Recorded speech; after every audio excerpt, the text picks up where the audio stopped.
Sulawesi Selatan, sebuah provinsi yang dikenal sebagai rumah bagi suku-suku besar seperti Bugis dan Makassar.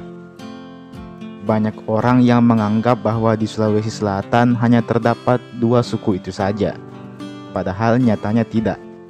Suku Bugis dan Makassar memang paling sering dibahas. Saya pun sangat sering membahasnya. Namun, masih terdapat beberapa suku lain di Sulawesi Selatan yang nampaknya masih jarang atau bahkan belum pernah kita bahas. Olehnya itu, mari kita bahas di video kali ini. Tapi sebelum lanjut, jangan lupa untuk like dan subscribe terlebih dahulu ke channel ini, supaya channel ini bisa terus berkembang dan memberikan informasi dan pengetahuan kepada kita semua. Kalau sudah, langsung saja. Mari kita bahas suku yang pertama.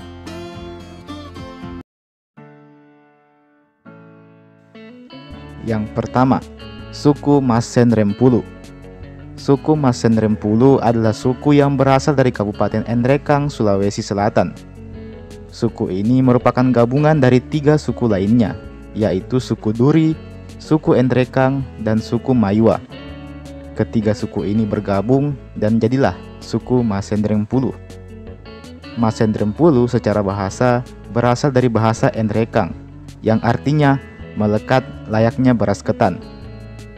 Tentu saja, istilah melekat ini merujuk pada ketiga suku yang awalnya terpecah kini bersatu dalam satu kesatuan yang kokoh, melekat, dan tak dapat dipisahkan. Selain itu, kata Masenrempulu juga berarti jajaran gunung-gunung. Hal ini merujuk pada wilayah tempat tinggal suku ini yang memang berada di pegunungan. Dan salah satu gunung yang paling terkenal adalah gunung tertinggi di Sulawesi Selatan, yaitu Gunung Latimojong. Meskipun Duri, Mayua, dan Enrekang sudah bersatu ke dalam sebuah suku yang sama, namun ketiga suku ini masih punya perbedaan, utamanya pada dialek ketiganya yang berbeda. Meskipun memang bahasanya masih dapat mereka mengerti satu sama lain. Ada sebuah teori menarik yang mengatakan bahwa suku Masenrempulu ini adalah suku yang berasal dari gabungan antara suku Bugis dan Toraja. Namun nampaknya hal itu belum bisa kita percayai. Pasalnya, suku Masenrempulu ini tidak memiliki ritual adat kematian yang sama dengan Toraja. Pakaian adat mereka pun juga berbeda. By the way, nama pakaian adat suku Masenrempulu ini adalah Macera Manurung Kalupini. Sedangkan ritual pernikahan mereka juga tidak sama dengan suku Bugis. Bahkan orang Masenrempulu biasanya akan malu apabila anak wanitanya dilamar dengan jumlah uang yang banyak. Sebuah perbedaan yang sangat kentara sekali bukan antara suku Bugis dan Masenrempulu ini. Suku Masenrempulu ini dulunya punya kepercayaan animisme dinamisme yang bernama Alu Tojolo. Masuknya Islam membuat kepercayaan ini sudah ditinggalkan. Namun, di desa-desa di wilayah Baraka masih ada penduduknya yang menganut paham Alu Tojolo. Yang kedua, suku Bentong. Suku Bentong adalah suku yang berasal dari wilayah baru Sulawesi Selatan. Lebih rincinya lagi, berasal dari desa Bulo-Bulo, kecamatan Pujananting. Kata Bentong ini disematkan kepada mereka karena bahasa yang mereka gunakan agak berbeda dengan bahasa Bugis yang banyak dipakai oleh masyarakat di Baru. Kata Bentong sendiri dalam bahasa Indonesia artinya cadel. Bahasa Bentong yang dipakai oleh suku ini adalah bahasa yang merupakan perpaduan dari bahasa daerah lain, yaitu Bugis, Makassar, Mandar, dan Konjo. Menurut kepercayaan masyarakat setempat, suku Bentong ini kabarnya adalah keturunan dari salah satu putra Raja Bone yang menikah dengan putri dari Raja Ternate. Sumber lain menyebutkan bahwa mereka adalah keturunan dari orang-orang Bugis dan Makassar. Hal ini dapat kita lihat dari adat istiadat dan bahasa suku Bentong yang memang punya kemiripan dengan bahasa Bugis ataupun Makassar. Masyarakat suku Bentong saat ini banyak yang beragama Islam. Namun mereka dulunya juga punya kepercayaan animisme dan dinamisme yang bernama Arajang.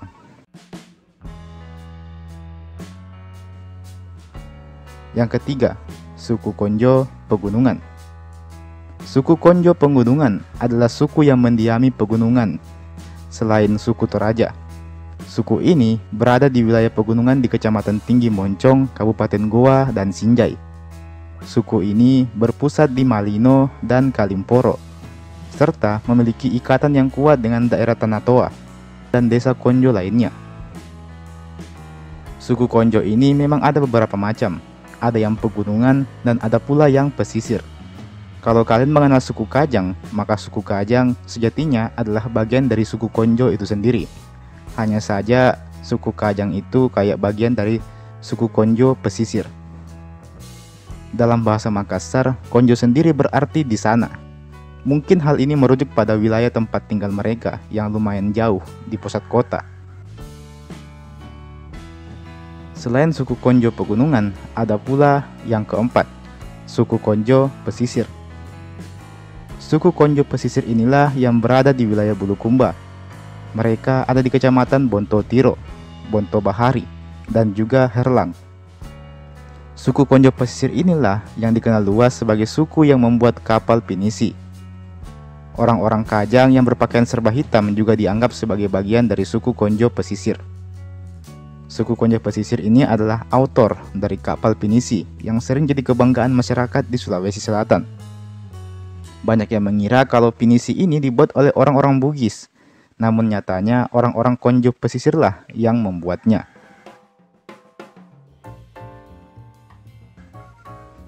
Dan yang kelima, suku Bajo. Suku Bajo sejatinya terdapat di beberapa daerah lain di Indonesia dan juga di sekitaran Asia Tenggara. Salah satu daerah yang ditinggali suku Bajo ada di wilayah Kepulauan Selayar. Sejatinya suku Bajo di Selayar ini juga sama saja dengan suku Bajo di daerah lain. Mereka menetap di atas laut dan membangun rumah di atas laut. Mereka juga mengandalkan laut sebagai tempat memancing dan menangkap ikan sebagai mata pencaharian mereka.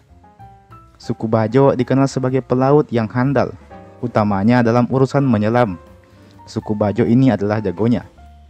Orang Bajo disebut-sebut bisa tahan selama 13 menit di kedalaman 60 meter tanpa bantuan alat pernapasan apapun. Sebagai perbandingan, manusia umumnya hanya bisa bertahan antara 30 detik sampai dengan 60 detik saja. Jadi bisa dibilang orang Bajo ini punya kemampuan di atas manusia normal dalam urusan menyelam. Dan itulah tadi 5 suku di Sulawesi Selatan yang jarang dibahas. Kalau yang sering dibahas ada Bugis, Makassar, Mandar, dan Toraja. Sedangkan 5 suku di atas ini lumayan underrated dan sepertinya tertutupi dengan suku-suku besar lainnya di Sulawesi Selatan. Bagaimana pendapat kalian tentang suku-suku tersebut? Kalau ada informasi tambahan silahkan tulis di kolom komentar di bawah. Kedepannya kita akan mencoba membahas suku-suku lain yang ada di luar Provinsi Sulawesi Selatan. Jadi silahkan ditunggu saja videonya. Jangan lupa untuk like ini video, jangan lupa juga untuk share ini video ke teman-teman yang lain. Dan jangan lupa juga untuk subscribe ke channel ini. Nyalakan lonceng notifikasinya agar tidak ketinggalan kalau ada informasi atau video baru yang diupload di channel ini. Terima kasih sudah menonton dan sampai jumpa di video berikutnya.